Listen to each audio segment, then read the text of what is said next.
future we're ready to fight. Opportunity, liberty, this is our song. In the free market, we all belong.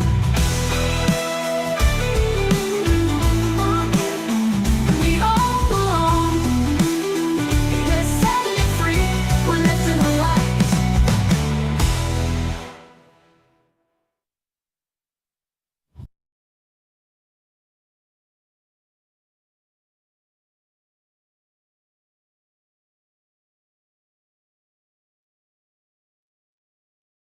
All right, good afternoon or good evening, everybody. Welcome to the June webinar at Face of Liberty International. I believe I'm audible. Please, if you can share me, we can use the chat box to, or just give me a nudge if you can hear me. If you can hear me, please, if you can use the chat box. Oh, okay, thank you very much, Annie. Thank you so very much. All right, great. Today we are going to be talking about one very important discussion, and that is financial literacy. The theme for today is financial literacy as a tool for personal freedom. And on the call with me today, on the call with me today, we have amazing individuals who are doing well in their own space.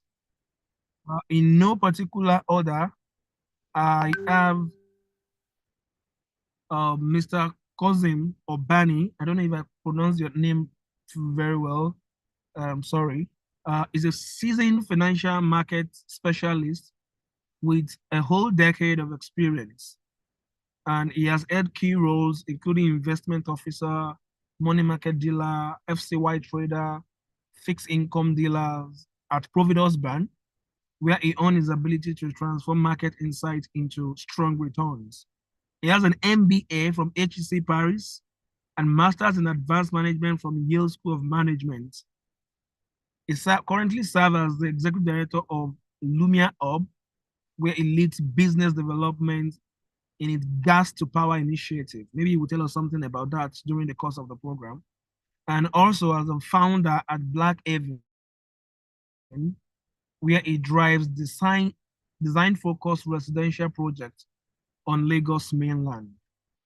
Also on the call with me, I have Mr. Idris I don't know if it's Agbe or Agbe, sorry. He would want to tell us the real name when he joins on the call. We will be having one other person, but waiting for him to join us towards the middle of the discussion.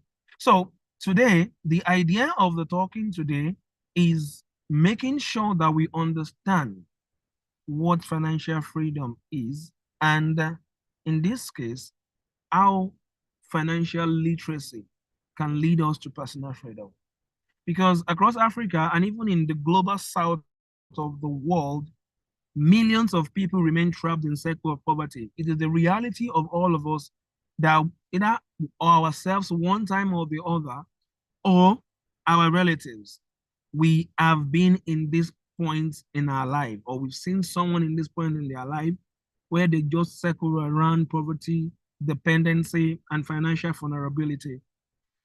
And this is not only because of systemic issues. We know we have a lot of systemic issues in Nigeria or in Africa or in wherever you're tuning in from. Most times it is due to their limited understanding of personal finances. With rising inflations, job insecurity, and access to digital finance tools growing, financial literacy is no longer an option.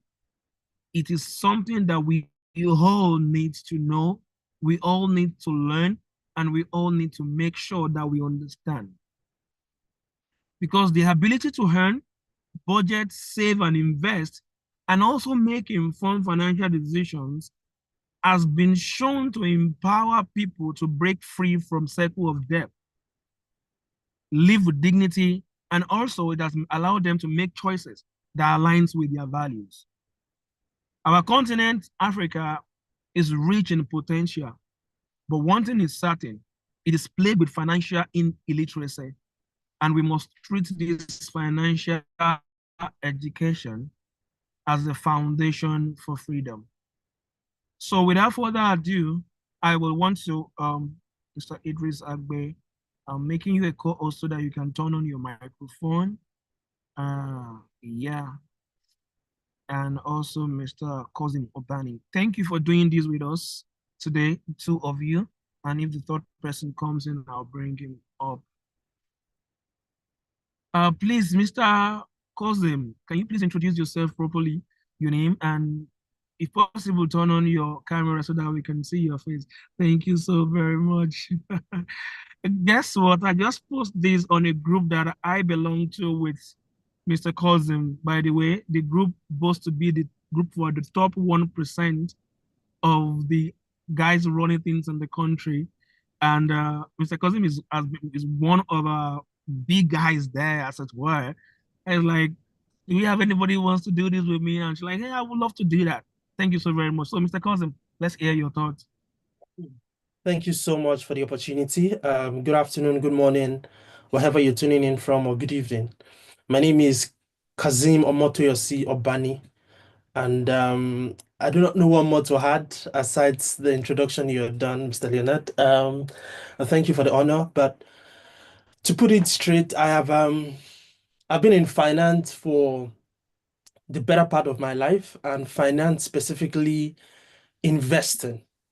And I would say that the long and short of everything is your choices with the way you manage your finance determines everything. And when I mean everything, it determines everything, the nook and cranny of whatever it is you can think of.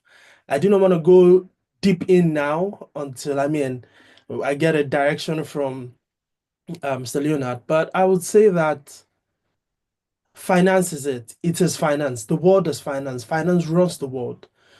And we make a lot of intentional habits to be financially free. So I'm happy to be here. I'm happy to contribute my quota. I'm happy to lead this conversation on, take it further from here. And we'll continue to do our best, like you said, to make people financially aware of everything and how to be financially free. Thank you very much. Thank you very much, Mr. Kazim. Um, Mr. Idris, are you with us? Mr. Idris Agbe. Yes, good evening, everybody. Thank you very much for the invitation, Mr. Leonard. Like you've rightly said, my name is Idris, and yeah, so I will turn on my video anytime soon. Just a moment, please. So my name is Idris. I'm an HR professional here in Nigeria, and I work with one of the financial institutions in Nigeria here too. And I'm happy to be here. Very superb happy. Like I told you, Mr. Lunia, I would have loved this is even centered to, the field I play, the employees, right? And of course, you told me there are many more of it coming there. So I'm happy to do this. So the topic itself, financial literacy, man. Financial literacy is like it's key. So it's something that we have been involved or we've been propagating right from our very school. I know certain NGOs that have been doing this at their core or primary community or humanity sake, just financial literacy. It starts from the very age and it starts from capturing young ones to start integrating into their lives. And it's very important because really this thing has ruined people. Lack of literacy or lack of knowledge about how to budget, how to save, how to invest. It has ruined people. It has made some people into crazy amount of debt. In fact, loss of investment, a whole lot of things. So I'm happy to be here. And I'm happy to share the little I know, my thought, my insight to the subject matter. But of course, I look forward to a very productive conversation. And it's also nice to see Mr. Kouam here. And yeah, it's good to see we ride on this journey together. Thank you very much again. Thank you very much, Mr. Idris. It's lovely to have you here. So, without wasting our time, Mr. Kouam, I'm coming back to you. In your own word, what does financial literacy mean to you? Financial literacy is understanding how money works. I do not want to make it any more complex than that. It is understanding how money works. People think financial literacy means how to turn $10 to $500 overnight, but that is not financial literacy. Financial literacy is understanding that money is a tool, and how you deploy it eventually is the results you get at the end. Now, so let's look at it like this. You have a car and you decide that you want to continue to run it without servicing it or using it the way it should. So imagine you're buying a Kia Picanto. For whoever understands, whoever knows what a Kia Picanto is, the whole Kia Picanto, I don't think I see it very much around. And then you start using it every day from the core part of Ikorodu to the core part of Badagry. You are not utilizing it. It's a tool, but you are not using it the right way. Even though it serves you, that doesn't mean that is what it is supposed to be used for. So financial literacy, for me, definition means you need to understand how to budget properly. You need to understand how to save properly. You need to understand that this money that you've budgeted for and that you've saved for actually becomes your pathway to taking you to financial freedom. It becomes your pathway to liberation. It becomes your way out of debt. Budget, planning, saving, and just allowing everything compound. It's atomic. I mean, like the book Atomic Habits. It's like it compounds over time. That's what I mean by it's atomic. So financial literacy is understanding how money works, how you earn it, how you grow it. And I think we don't emphasize on how to protect it. Protection is very important. You just have to use it wisely. So that's financial literacy. Thank you very, very much. I can see my brother, uh, Professor Bayonle, is already starting to write quotable quotes from your presentation. That is what he does. I think by the end of the day, we will have so many quotable quotes here today. Thank you, brother. All right, so let me go to Mr. Idris.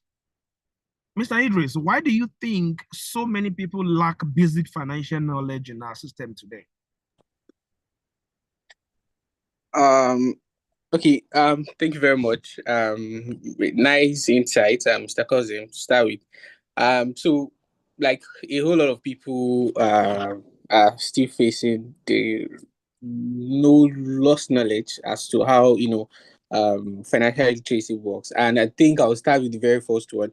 I mean, people lack the right knowledge. I mean, limited information. I mean, limited education. For example, some people find it. So when we start talking about investment, so now I'm speaking category to a smaller part of people in Africa. Let's say people that even are yet to understand what financial literacy is really about. Some people are still finding it difficult to understand the right tools, the right strategy, the right investment, right? Some people are some hardcore don't even know what it means to be financially literate, like to know what the right financial concept is all about. What does investing means? How do you invest? How do you save? What are the tools you save? What are the different apps, different things? Budget. How do you even budget your finances? So I mean, the very first point is limited education or limited knowledge. People don't even have, or people are not aware as they should about all of these things. So it makes people to lack the basic knowledge on how to even improve their financial. And I also think the economic pressure of what's really happening in Nigeria here, right? The economy itself is not even smiling, right? The basic or the just the normal individual in Nigeria wants to just eat, wants to just sleep, and work. When you work, you eat and you sleep, because the economy even not smiling. Our inflation rate is not saying what it should be. Employment rate, people don't even have the power to even start to think of, is it even by budgeting, is it even by investing, is it even by saving. So people focus on even survival rather than even learning one terminologies or one financial thing. And I also even think access barrier, right? Some certain set of people, I think people in the rural communities and even low income people, like the marketer, people in the markets, right? They have low exposure to all of these financial education programs, right? People in some southern part, I mean some part of Nigeria, that's still not even exposed to banking. They have they do they don't even have access to banks, fintechs, financial education, people to sensitize them. I think these are things that have compounded over time. And I think these are ways we should even start making more awareness about financial literacy. So when people get to know what are the right tools, what are the right method, what are the right strategies, it will help people to make more I mean, to be more financial wise, and of course to make the right informations when it comes to their financials. So I think this point I've made says a lot of how people do lack knowledge about basic financial knowledge. Thank you so very much for that. That was well thought out. Mr. Kazim, let me come back to you. There is this thing that is very common. It's called buy now, pay later. When it comes to phone, they call it easy buy. When it comes to land, they will say you can pay small, small, and all sorts of things like that. How does poor financial understanding keep people dependent? Using the example of buy now, pay later, easy buy for phone, and all sorts of things like that. What's to say about that? Thank you so much. And I will start from where Mr. Idris stopped. Thank you so much, Mr. Idris, because he emphasized really on education. And education, I mean financial education. I don't mean literal education. And I would then dovetail into the crude. I mean, we are Nigerians, most of us, I believe. So we see a organizer, for example, a mechanic, who there are two mechanics. One of them over time has been disciplined. He has over time decided that whenever I earn this money, 2,000 out of it goes into these savings. And when I get these savings after a year, I set up my wife in a shop, and then whatever return we're also getting from there, I then reinvest back in my business. That's education. I just wanted to further shed light on what Mr. Idris said, because it's something that is deep for us. To answer the buy now pay later thing, they call it a lot of names, and I like how you started. BNPL, no. We need to understand that the fact that you can pay for it does not mean you can afford it. We mistake cash in hand or whatever it is for affordability. You are mortgaging your future earnings into debt that are unpaid. So what has happened is you have believed that because this money comes tomorrow and then it goes into somewhere, it is you thinking short term rather than long term. Now, what do I mean? And I would like to split this into two. If it is buying an asset for your business, we have to be very factual. If it is buying an asset that helps replicate the income in your business today, oh yes.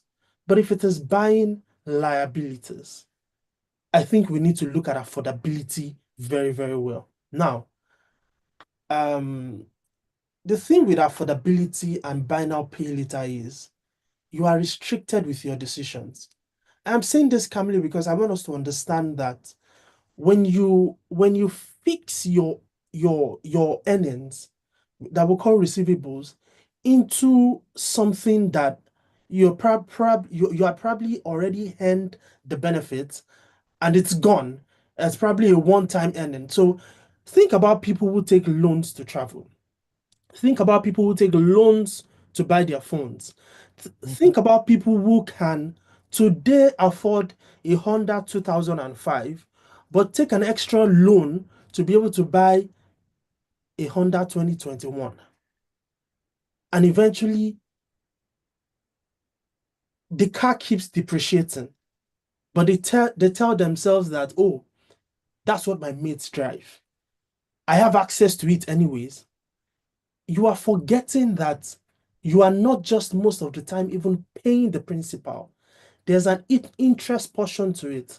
So while your savings compounds every other month, your debt with interest compounds. So I want to make this analogy. You take 100,000 naira with 10% interest. Some life happens. Month one, you're unable to pay the 10%. It becomes 110. Month two, you are not paying 10,000 naira as your interest. You are paying the interest again on the 10,000 naira that you did not pay. So you are compounding your debt, and that's how people continue to live in the cyclical poverty cycle, unexpected. So we see people who are earning, but they are not moving forward. They're taking a step, but it feels like they are walking backwards. One hospital bill can wipe out your month savings. One emergency can wipe out anything. In Nigeria, we see people who probably had planned well their life, flood comes and mess them up. But because they had saved at a while ago, they did not get into BNP or buy now, pay later. They did not get in save. Let us understand delayed gratification. I have not heard anywhere where delayed gratification ever fail us. I mean, I will get so emotional into this because I have seen people who, during the course of my career, who I know had significant amount, but then started getting themselves into very little things. I can pay for it anyways, and then they become financially crippled. I hope I hope we get better from here.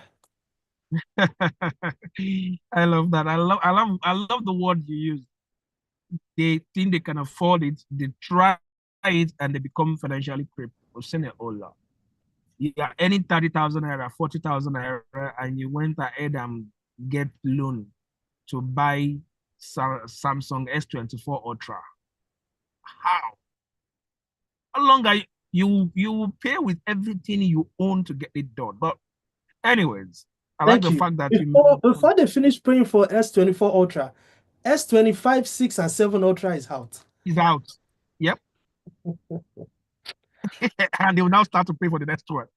Anyways, so now that we've laid the foundation of what financial literacy is and how it's affecting our day-to-day activities, I think it's only fitting for us to go into linking the financial literacy and freedom together. So let me go to Mr. Idris. In your own understanding, how do you think financial literacy contributes to personal freedom?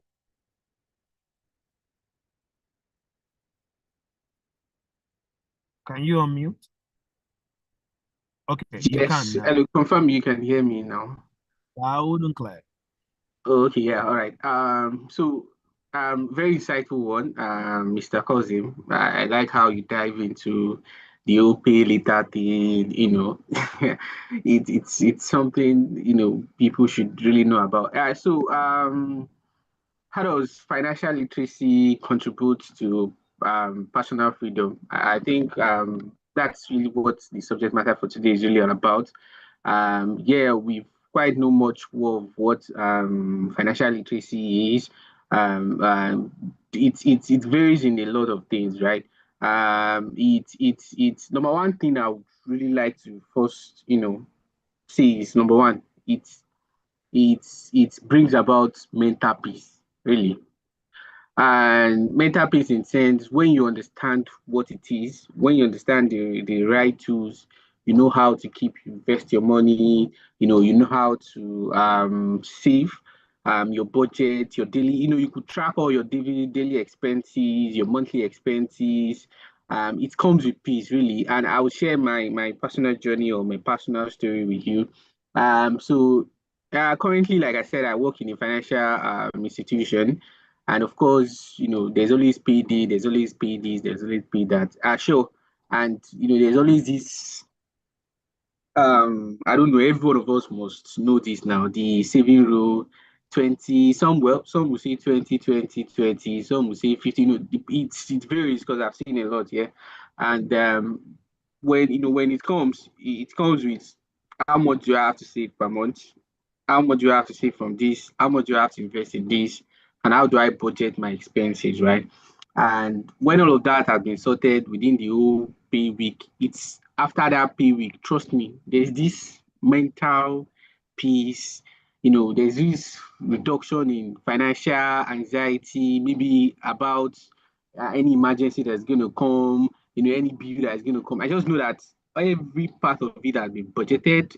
The right thing that has to go to investment has gone, the one that has to go to savings has done. So it comes with mental peace. I know the kind of word we have now. A lot of people are saying mental health. I'm having mental health. I'm having this.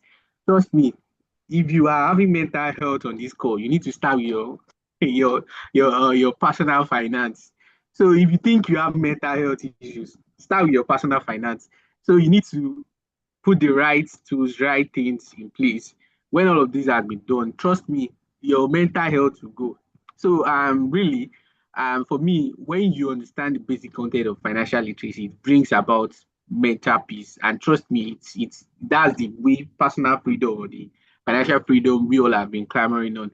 And there's also another thing I noted was control over decisions when it comes to financial. So knowing how to budget, so there are different budgeting tools. It starts with Excel. The basic one we should know about it is the Excel. So today I earn over a 1 million naira, or yeah. So sorry, I know we might have some audience maybe far away in the UK or the US. I earn this so and so dollar. I earn this. At least the basic thing we should know is okay, how to play around our Excels. Where does food in accommodation? Where does this one goes? You know, how do I invest? So one is not really forced into selling, we're not forced or desperate into selling asset cheaply during crisis or anything. So you know that you've budgeted for this, you've saved for emergency, you've saved for this, you've saved for that.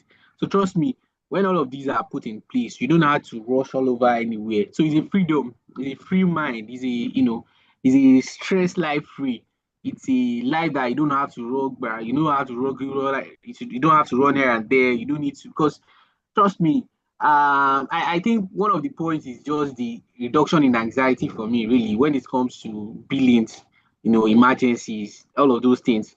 Because when I have all of these things that have been sorted during the pay, I mean, during the pay week, it reduces any financial, even if any financial or any issues or any emergency fund or anything has to come out, I know where I have to pick it from.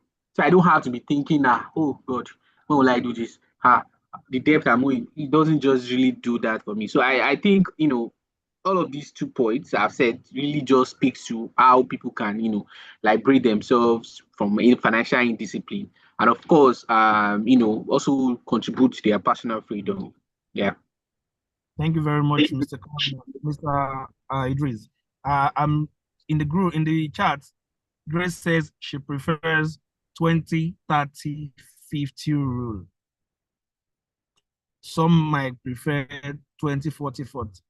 Some might prefer 60, 40, Exactly. 60, Like I 30, said, 10. it varies. And trust me, I don't advise anyone to stick to any one. Maybe motivational speaker has said it varies. Trust me, it has to be based on your income, right? So for someone that is probably earning 500,000 and you think you want to invest over like 250, it doesn't just make any sense. So there's no specific rule to it. It's you that would sit down, look at your finances, your income, and of course put out all of this, formula in place, right? So that once you do this every month, there's just some sort of stress-free life, mental peace you have yourself, inner fulfillment, self-fulfillment, self-actualization. It comes with you, and all of these things liberate you from financial indiscipline, and of course, contribute to your personal income. Yeah. So nice one, Grace. Nice one. That probably works for you. Mine is not too close to this, but somehow, yeah. So everybody's income varies. Yeah. I know you have a very high income, so don't even try to Yeah, don't you, are, sugarcoat it for you us. guys are the one earning euros and pounds and everything over there now. We are earning in Oh, Naira. okay. Oh. All right. Mr. Kazim, let me come to you. Mr. Idris has talked about personal freedom, how it can deal to peace. In his word, he believed that mental peace is the number one thing when you even want to talk about personal freedom and understanding how your money runs. At least if your money is settled in place and you know how you can walk around it, you are a little bit free as from all the other thing. But now my question to you, can someone be financially free without being wealthy? Uh, the right answer is yes, because yes, you can be financially free, but you're not wealthy. But I would like to explain what wealth is and what financial freedom is. Financial freedom is not really about being wealthy. It's about being stable and being in control. And now, if that is wealth to you, so yes, you're financially free and you're wealthy. But if we're looking at wealth as the Dangotes, the Otedolas, oh, correct, then financial freedom is not wealth there. The first thing that you need to do is you need to be in control. If your needs are covered, if you are debt free, if you save consistently, you're on the path to financial freedom. So, a teacher who earns 150K monthly does not have to save 120,000. They have needs. But if they save 30,000 naira consistently and they are disciplined with it, and I repeat, disciplined with it, and then they're on the path to financial freedom. Taking that 30,000 and maybe putting it into a cooperative housing or somewhere where the money just keeps growing little by little. Now, don't become financially free and then you put your money into a Ponzi scheme. It is financial doom. You need to be disciplined and understand that money is like a seed. It takes time to grow. Not anyone that promises you 100% in a few months, or even some I hear as much as they tell you a month, is a Ponzi scheme. So, yes, you can be financially free, but you're not wealthy. However, you are in control and you are stable. And once you're in control and stable, really, to some people, that's real wealth, because that way you can go out of a terrific job after a few months. You can decide that you are no longer going to be in a toxic job. You're going to take time to maybe learn a skill and just do something right. You are in control of your life. In the pursuit of financial freedom. So I specifically know a man who he joined the local cooperative and he was saving specifically. He used to drive what they call keke marwa tricycle here in Nigeria. And in a few years, he bought a new tricycle and gave the old one out to someone else.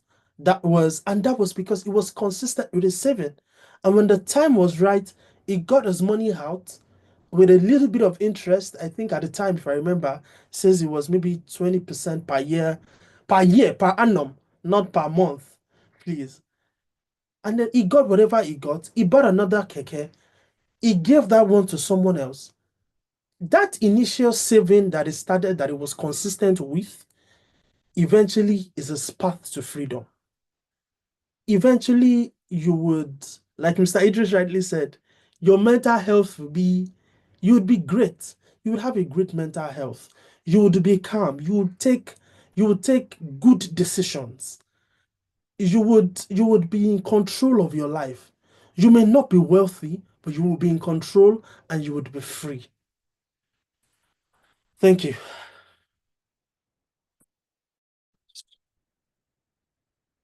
Thank you very much, Mr. Kazim. Sorry, my device went off. I'm basically on the road, so I've been inside the car all trip. So, Mr. Idris, what do you say about that? Let's hear your opinion about what Mr. Kazim just mentioned. Do you think it is possible? Do you agree with him, or do you disagree that even if you are not wealthy, if you are not wealthy, you can be financially free?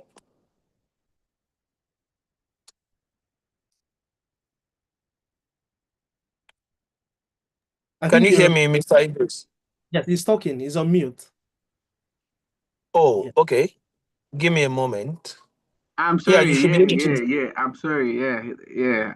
Okay, so for me, really, financial freedom, it's really not isn't really about being rich. It's just having enough to control your finance and to live on your own terms.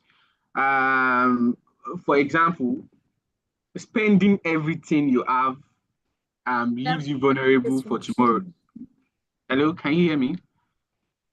Yes, we can. Oh, yeah, sure. All right.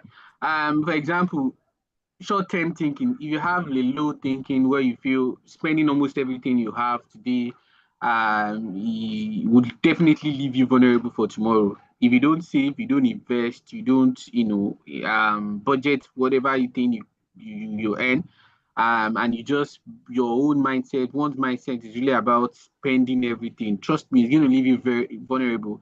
I like to pay I think what Mr. Kozimi said something about, illness can come, right? Emergency can come, right? And you can just spend all of those things. When, you just feel vulnerable, you feel attacked to any terms of influences that comes around you. Um, Another thing I also like to even point out is long-term thinking. We need to start thinking long, right? It could be as saving as 5,000 naira daily, 100,000. I mean, 5,000 naira monthly, 100,000 naira monthly. As a form of savings, right? It creates stability. Even with modest income you earn, right? It creates stability. So someone can be financially free, without being wealthy. Really, that's just my take on it. It boils down to your thinking, right? Short-term thinking and long-term thinking. If you have a short-term thinking, all you just want to do is just to spend whatever you have, and you want to just and be vulnerable to whatever come your way in the future. And if you have someone that is long-term thinking, you want to save almost every month, every now and then of course you curtail all these vulnerable things that can come to you. So that's just it for me. I would just like That to was add to that. So sorry. I really like I right. like that it just came from, and it's the angle of short term versus long term. Um, so look at it like this again. To add to it, I really like that angle. Delayed gratification again.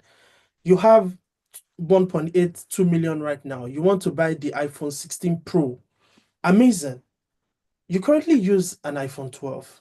It's functioning properly, but I mean, societal pressure, you've decided to fall into it. There's someone who will take that 1.8 million naira today to go buy that phone and is enjoying the phone. However, there's someone else who will take that 1.8 million naira back into a mutual fund today that gives about 20% or more.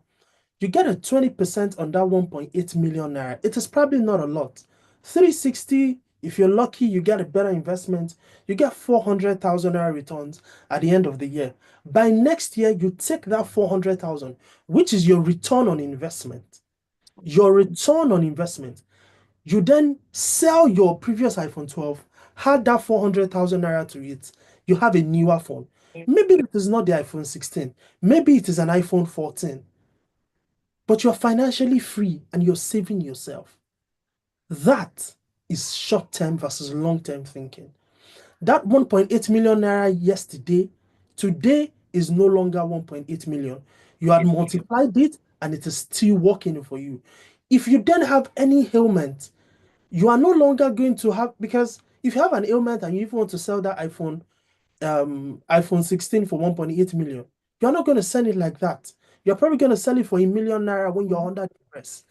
But your 1.8 million naira on the other end is there. If something happens, now that is being in control and being financially free. Thank you so much, Mr. Idris, for that short term. I like that. Thank you. That's deep. Okay, so the question I want to say next, let me just stay with you, Mr. Kazim. What are the three things that you believe everybody, let's talk about practicality now. Three things that everybody should learn about money. Three things. You are muted. You are muted. You are muted. Okay, thank you. Without speaking big English, number one, spend less than you earn. Budgeting is non-negotiable. That is the first thing. Understand your income, understand your expense. It goes into spending less than you earn. Under the same spending less than you earn, we need to understand needs and wants. A lot of time we have wants and not needs. But our wants comes with emotional attachment and we think we need it. We have to watch out for that. Always spend less than you earn.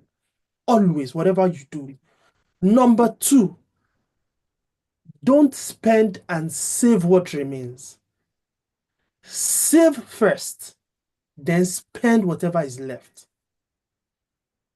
Save first, then spend whatever is left.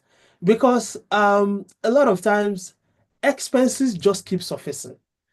They can be deferred, but because we believe we have the cash today, well, instead of spending this, saving this 30,000 this month, I just want to buy this thing now. The shawarma is 2,000 naira, please, I won't die. No. If you had saved that 30,000 naira at inception and you know that it is locked somewhere, you would not touch it. Build an emergency fund. Save first. Saving builds an emergency fund for you. Use several platforms.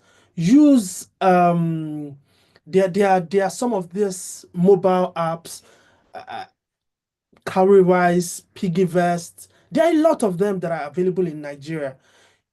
Even if it is an ajo within your friends, I don't know how secure that is in some folks. We've heard stories, but save, use a trusted platform. Some banks have, they have what they call mutual funds on their banking app.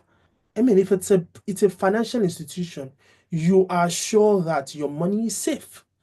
You are very sure. So the first, like I repeat, spend less than you earn. Number two, save first, then spend what's left. Number three, please let your money work for you.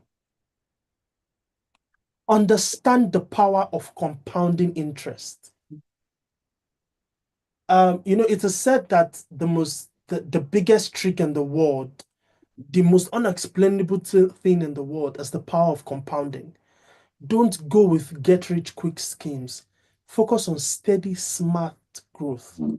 Steady, smart growth. Start small. Start with mutual funds. Start with treasury bills. You can buy a treasury bills for, I think, as low as 1 million naira, if my memory serves me right. Yes.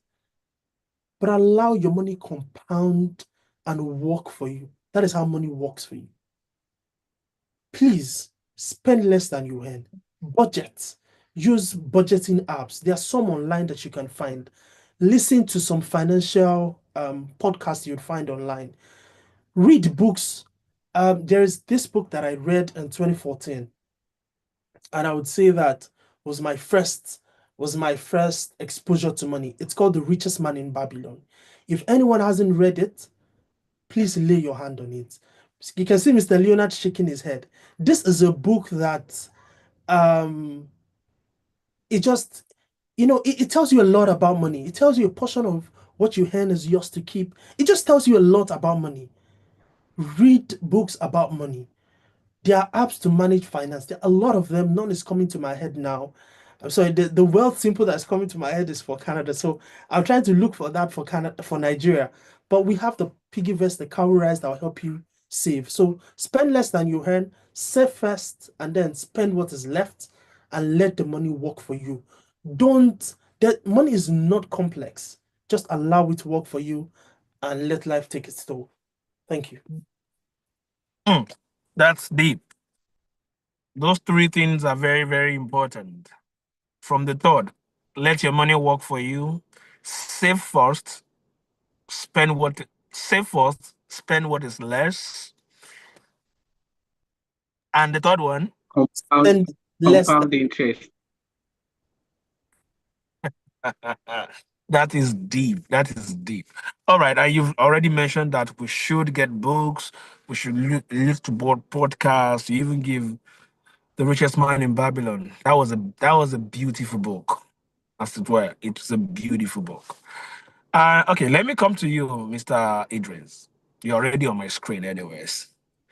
So, I know you are mostly in the HR world and one leg in HR, one leg in finance. How do you think we should make financial literacy more accessible, especially to youths and low-income community? Knowing fully well, we are the youngest growing continent in the world. We have the highest number of youths according to population. How can we make, and we are the poorest continent as it were. We have the people, but we are poor. We have the resources, but we are poor. We don't have the education, we don't have the knowledge. How do we make this knowledge more accessible to youth especially and to low income communities? Okay. That's the two question. The very first one, the youth. The other one, the other part is the low income community. Well, I'll start with the youth, right? And just because quite a number of us here are youth, yeah. So there are different ways to propagate this thing we've been saying, right? There are just so many different ways.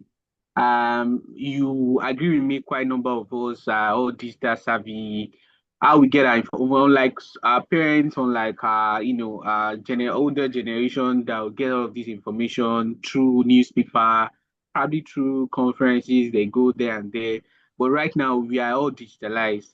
For example, this seminar or this program we are currently doing is just an avenue. Quite over 30 people have joined this call, and I'm very sure a couple of people have gained one or two things. This is also just the way of propagating this story. We need to sensitize people. We need to bring it to their face digitally. Seminars, program like this, Twitter Space, Instagram Live. These are how we communicate to people. These are how we talk to our people. Digital campaign, right? There are different NGOs. I'm currently in an NGO called Junior Achievement Nigeria (JAN). One of their core function is digital literacy, entrepreneurship, quite a number of things. And part of what we do is to go to schools, right? We go to schools, in secondary school, we hold seminar, we hold talk with them, we hold Excel. There are some sort of simple app we introduce to them, simple calculative this thing on how to budget your, expenses. If your mommy gives you 500 naira daily, how do you spend it? How do you save? Do you have a piggy, piggy box, or what's it called now? How do these are how we communicate to them. These are how we get them interested and knowing fully well that they need to be financially disciplined, right? So another point I also like to see is, of course, school, like I've just said, communities, universities, right? These are what student unions should start taking up. It's not all of these basketballs here and there. They should start educating students. They need to start educating because see, there are many stories. A lot of people don't know what this financial thing is all about. Some people have been trapped into debt. Some people have been scammed by Ponzi schemes. All of these things are so compounded to the extent that, man, a whole lot of people are just not so disciplined with their finances.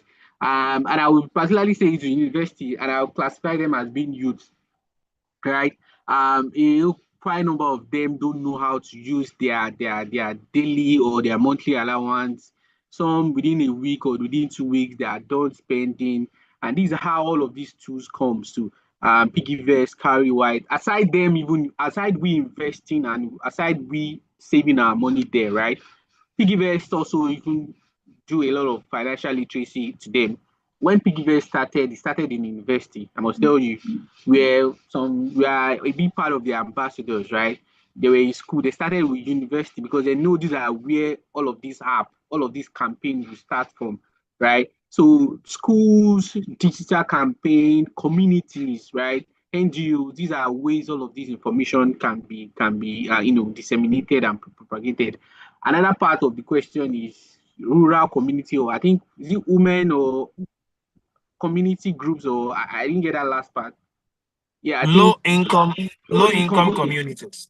low income communities, of course, those are rural areas. Yeah, man. I think government is also doing quite a number of things there. There are several NGOs. I'll particularly say to NGOs, right? There are several NGOs doing amazing things, right? They go in depth into rural community that they don't know how to use digital, they don't know how to use piggyvest, they don't know how to invest, they don't even know what the stock exchange market is all about, they don't know what mutual funds, commercial papers, all of these things. They don't even know what they are. And of course, they are savings, they are thrift collect, they do thrift contributions. There are NGOs, community people doing all of these things. So what I'll just implore every one of us, there's nobody that knows it all. The little one you've gained here, the little one you think you know, it's best to share, right? And it's best to share to little people. You can never tell your community, right?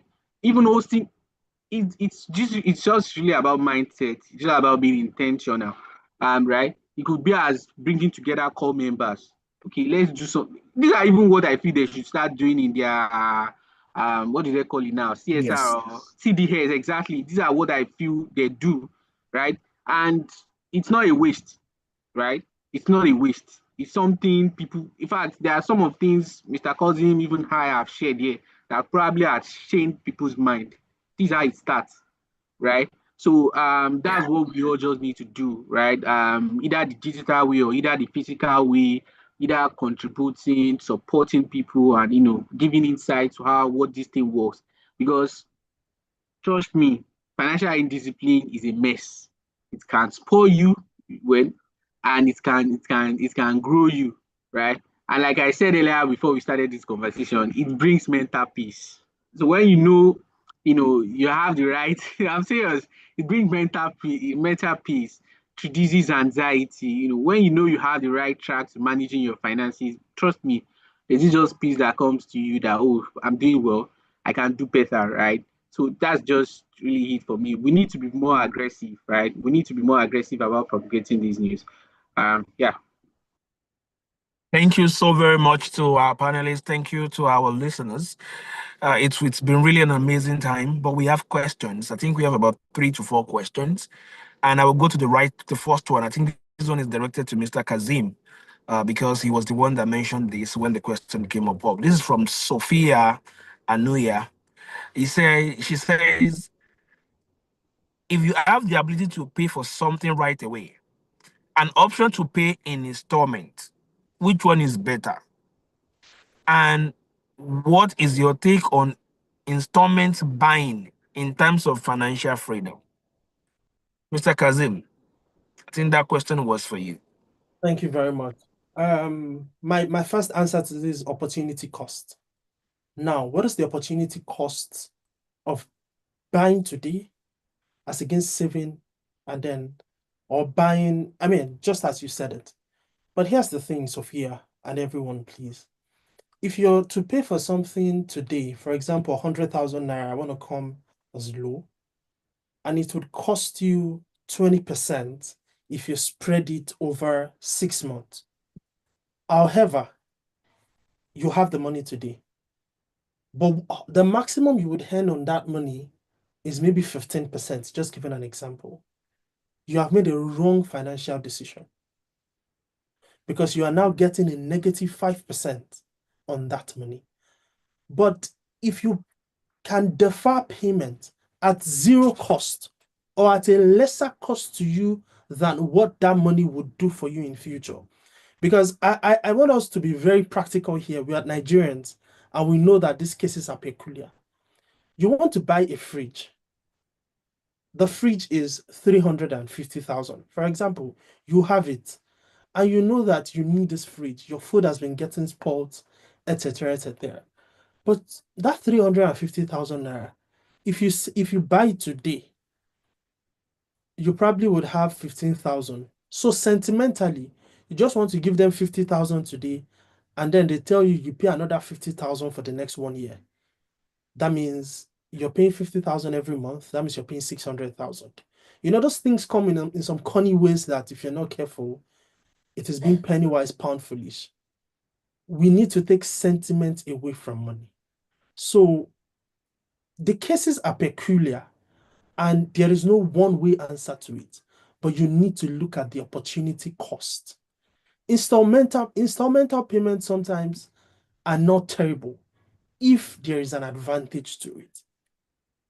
I have seen people who have taken mortgages and it is ruining them, and I have seen people who are taking mortgages and it's the best financial decision they have made. That is because rather than use the house, for example, a loan for something, they use the house, they rent the basement out, the garage is a store for something rather than getting a warehouse. So they're able to put all that cost together instead of paying $1,000 in rent and then $600 elsewhere. They're just paying $1,200 mortgage, and that is it. So the cases are peculiar, but take your pen and your paper and look at what the cost of this comes to. It ruins you. We think it is nothing. It is just 20,000. I am quite terrible at being adept to personal finance that in 2015, I used to live at Ogba. If I want to buy 100 naira suya, that means I have to trek from Ogba bus stop down to Okira, which is a place in Ogba. So the opportunity cost for suya for me is trekking.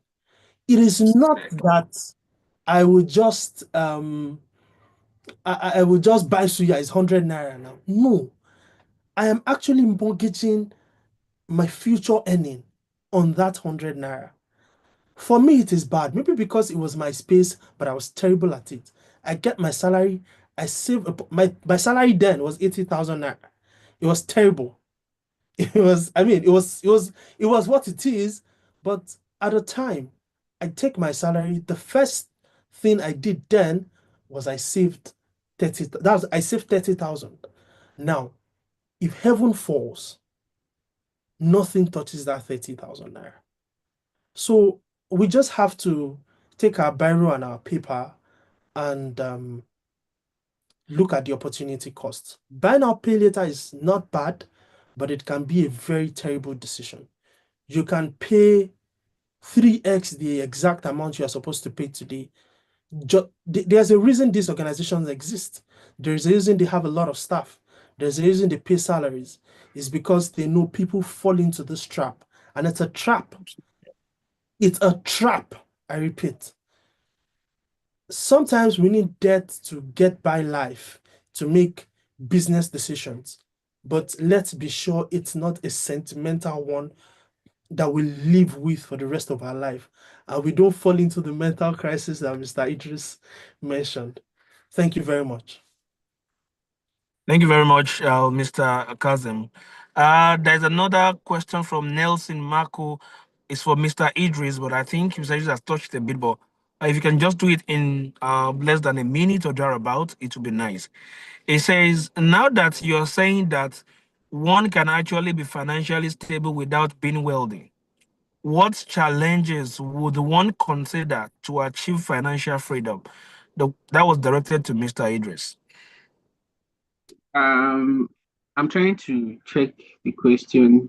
I'm not even sure I saw any questions from From me. Nelson Marco. Okay, so she said, what changes would one consider to achieve financial freedom? Okay. So many changes one can consider to achieve financial freedom, really. So it's all what we've been discussing so far, right? Budgeting, all of these things are what can bring about financial freedom. It doesn't have to do when you have the if you started earning millions, right? Financial discipline speaks to you budgeting for what you earn, right? Could be from many incomes, could be from a single income stream, right? Another thing is also to consider expensive management, right? You want to manage how you put. Well, I also feel that speaks to budgeting because when you're budgeting, you know how your income is. You also speak to your expenses, what you need to incur, what you'll be incurring that month, right? So what you also need to do is just also avoid debt, right? Ponzi scams, debt. A lot of people are so gambling, things like that. Excessive spending. You know, when you are trying to put in something you want, all these wants and needs. You desire something, you feel it's not just right for you at this time. These are things that you need to avoid, to consider to achieve financial freedom. Lastly, it's also important to know that this thing is all about mindset, right? It's just what you have in your mind. It's really about mindset. It's about discipline. If you keep talking about all of these tools, all of these strategies, all of these things, if you don't have a convincing mindset, a convincing mind, trust me, we will still find it very difficult. So we need to sit back and reflect, and of course, put all of these things we've learned, into place. So those are ways, like I said, you consider to achieve financial freedom, Nelson. Well, thank you very much. The next questions come from Annie. Any of the two of you can pick it. It says, I think that the first step to financial freedom is any better. I mean, if you can't even cover your basic needs, how do you take care of savings and wants? I think Mr. Kazim should take on that. Yeah, I can just touch it quickly because I think we're out of time. Yeah, we are. Basic needs, we understand we're in Nigeria today, and unfortunately, it's not been very easy for a lot of people. But first, I want to say that even people who earn 5 million naira a month will tell you that it's never enough. There's just always a lot coming forth. But we're not going to be blind to the fact that people are even talking about basic needs. You see, from 10,000 naira, if all you can save is 500 naira, you're doing a lot of good for yourself. You're creating a slight emergency fund, and just be disciplined with it. We're not telling you here to save 60 million naira. So one rule book I have lived by is percentage-wise, you could be earning 20 or 30% less than what you currently earn, right?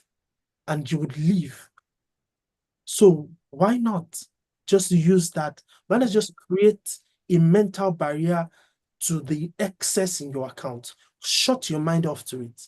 That is why you need to save first and spend later, because it is never enough. People sometimes, I'm not saying it's peculiar to you, Annie. People sometimes, when their salary moves from 100,000 to 150,000, they adjust their expenses rather than adjust their lifestyle, and rather than adjust their savings. They adjust their expenses and lifestyle instead of their savings. You need to build a slight war chest. It doesn't have to be millions or billions, just little. That's why if we also read Atomic Habits, everything it's just little by little. Don't think of personal finance as something big. It is just what we do for a child when we say that, oh, you have 3 sweets. Yeah, you don't lick one this morning. That's what some mothers tell their children. Yeah, keep the remaining 2. You lick one tomorrow. It is deferring gratification. It is not easy, we do understand. But sometimes it requires a little bit more discipline. And we'll get there little by little, little by little.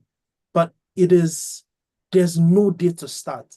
The best time to start was yesterday. The next best time is today. Tomorrow might be late, but just start, however little it is. And then you would be happy with yourself eventually. It is well.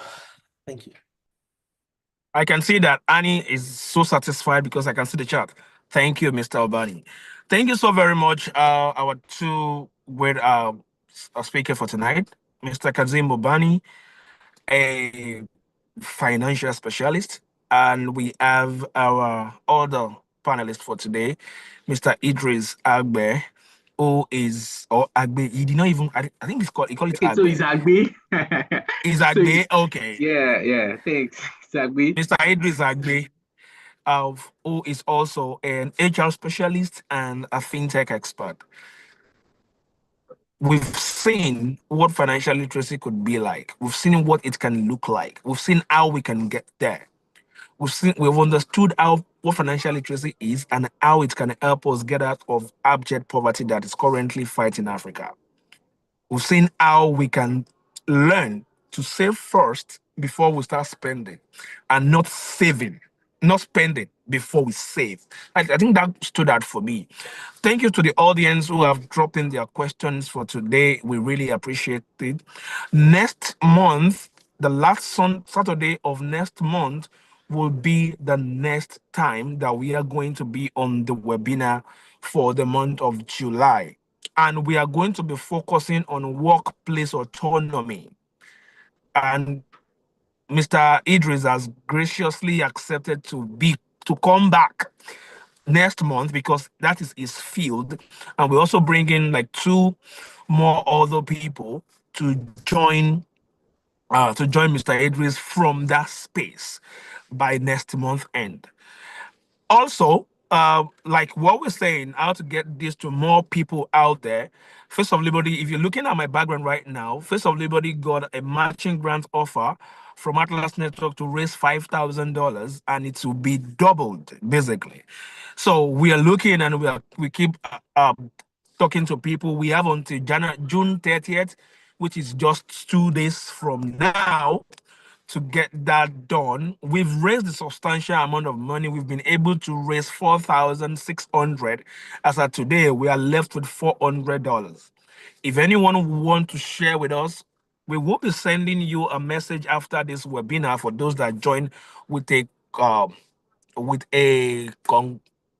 registered Zoom account, and for those that we could reach on WhatsApp, we are going to be sending you messages to see if you can help us reach our goal, or you can share with someone who could help us reach our goal. Because this education, this financial literacy, the financial freedom needs to reach a whole lot of people, and we can only do that by getting the funds to get it done. So if you're willing, or you have someone who is willing to do that, please do reach out. We'll be reaching out to you. Help us to reach our goal. We only have 2 days to go. Until next week, that the team at Face of Liberty reach out again, and we meet ourselves to talk about workplace autonomy. What is the freedom there? What is the liberty? How can we balance it out? My name is Leonard Ogunwaide. I'm the Chief Errand Officer at Face of Liberty International, and also I work with Directorate of External Affairs.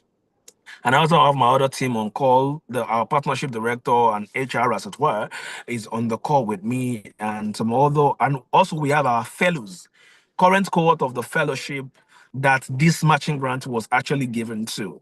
Most of the people that are currently on the call. So thank you for joining us this month, and we hope to see you again next month. Bye, everyone. Thank you for the opportunity. Thank you Bye-bye. very much. Bye bye. Thanks.